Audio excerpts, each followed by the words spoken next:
Look, most people skip leg day, not because they're lazy. They skip it because leg day feels confusing, painful, or pointless. Too many exercises, too much conflicting advice, and programs that make you feel wrecked instead of getting stronger, to where it hurts the joints, it hurts the body, and that does not lead to progress. Let's be honest with each other here. A lot of you have been trying to grow your legs for years and still struggle to. And this is why I want to give you this video, to give you an exact structure on how you can grow your quads, grow your hamstrings, grow your glutes, not just for strength, but also for aesthetics. And yes, this is for the guy who works a 9 to 5, the person who's had past injuries and said, oh, that's why I can't work out my legs. I'm gonna show you why you should and why you can. And I'll even give you a quick example before we get started. The warm-up I was just doing, before my squat routine, I need to do that. If I don't, it basically ruins my leg day. 7 years ago, while in college, I had a lot of knee issues, to where I tore my ACL twice in the same knee. So if I don't warm up prior to my working sets, the entire workout is going to be me feeling my knee pain. So I need to warm up. And that's something I adamantly keep within my structure, and I highly recommend if you've ever had any leg injuries and you feel like you have pain during your leg session, warm up, stretch, improve your mobility. These little things do matter. But let's get into it. And as we get started, I want you guys to understand this. This video is for you if you want strong legs, balanced development, joints that feel good, and a physique that looks aesthetic in shorts, and a routine that you can run with for years. That's what keeping it simple is about. I'm not claiming to be the biggest, the strongest guy in the room. I'm just someone who spent over a decade testing what actually works for normal men who want to stay in shape longer. Not just with myself, but with thousands of people that I've actually coached. Meaning that this advice is applicable to you, and you could do it starting today. Now, leg day is one workout part of my 4-day-a-week routine, consisting of 2 upper body days and 2 lower body days. One lower body day is quad focus, and one lower body day is hamstring focus. But today I'm going to give you one that does a little bit of both. So therefore, you can include it into a 3-day routine, 4-day routine, whichever one you may like. Now, starting with my main lifts, my first movement is always going to be a squat pattern. Today, I specifically chose the pendulum machine squat. If your gym doesn't have this, don't panic. You can use a back squat, a front squat, or even the leg press machine. The machine isn't the magic, it's the movement. So on a day like this, I did 5 working sets. I started with 2 plates on each side and finished with 7 on each. I love to squat, and that's one thing I want you to do when it comes to your routine. Stop looking for what's optimal and what everybody else is telling you. Find a movement that you enjoy, that gives you that adrenaline rush when the weight is pushing against you, but you're like, no, you're coming up today. I don't give a crap. And I know, that was a little intense, but it's true. You need an exercise to start your leg day. In any workout, a compound movement that sets a tone that you're confident in, but most importantly, you know that you can actually push yourself. Too many guys go into the gym, squat, and just keep it at 1 plate. Deadlift and just keep it at 1 plate or 2 plates. The weight that you're comfortable in and you've been doing it for years or months.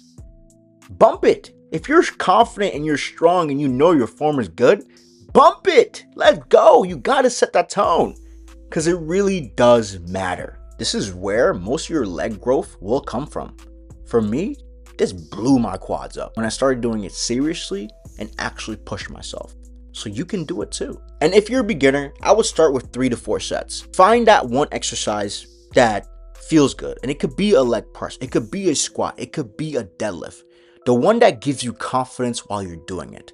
Prioritize it, master the form, and then from there on, learn to push yourself and set the tone for the remainder of your workout. Next up is a hip hinge movement. Yes, you gotta build the backside too. Guys, I know, you just said pause, but bro, please listen. The stronger your glutes and hamstrings are, the stronger your squat's gonna be, the stronger your deadlifts is gonna be, the faster you're going to be if you do run regularly. When it comes to training your legs, it can't only be quads and hamstrings. You gotta train that booty too, man. But jokes aside, we went for 3 sets of 6 to 8. This is what I like to call the sumo reset deadlift. The main driver when you're going to do this is going to be your glutes. When I go and pick up the barbell, I'm not picking it up with any momentum. I'm putting my hands on that bar and I'm pushing off those legs, squeezing through those glutes, and then coming straight up. After doing those 2 compound movements, this is where you have to understand this. Compound movements target multiple muscle groups. Yes, the quads and the glutes were the primary drivers, but the other muscle groups still assisted. And instead of just leaving it there, we're going to move on to the laying down hamstring curl machine. So therefore, we target the hamstrings specifically, not with a compound, but with a specific machine. And right here, we did 3 sets of 10. And your job is to control the movement, get tension on the hamstrings, feel that muscle squeezing and stretching, so therefore we can get stronger. And the same thing is gonna go for the leg extensions. Isolation work is never about maximizing weight. It's always about working the muscle through your full range of motion. And if you wanna grow, that's how you're gonna have to do it. And this is why I always tell guys, stop just 1 rep maxing if you want growth. Yes, it could lead to growth, but it's a lot slower. A routine like this that prioritizes both volume and intensity is the absolutely best way to grow your legs. You need a combination of both while managing your fatigue and ensuring that you can start strong and finish strong. From there, we did reverse calf raises on the leg press, and we performed the adductor machine targeting the inner thighs. And we did both of these for 2 sets of 15 and kept a consistent weight throughout the entire time. And please don't skip exercises like this. They're important, especially when your primary goal is not just strength and size, but also longevity. You want your knees, your legs, your hips to feel good as you grow up. The best way to do so is to add stretches into your routine. So therefore, you're not just going in there and just pushing weight, but you have a balanced workout that you can rely on for the rest of your life. Because from here on out, the only thing that you need to do is increase the weight progressively as you go each week, and that will bring you progress. Of course, that means you're eating adequate amount, because if you're not eating, your legs will never grow. And it's the same thing going into your routine.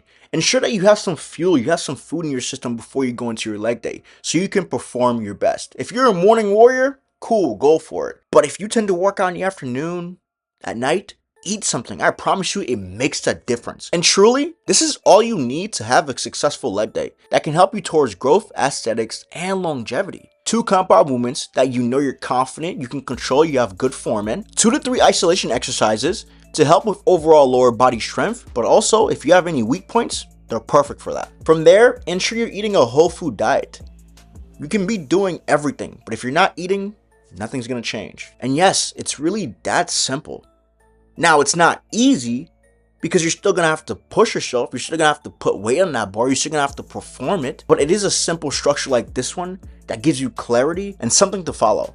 So take this routine, write it down, and next time you go into the gym, make sure you're fueled up and go get that leg day. And don't overthink it, don't overcomplicate it, and remember, Karl said keep it simple, so keep it simple. But with that being said, I hope you guys enjoyed this video, and remember, if you ever need any fitness help, you can always email me down below or click the link in my bio and get in contact with me. But with that being said, make sure you like, subscribe, and peace.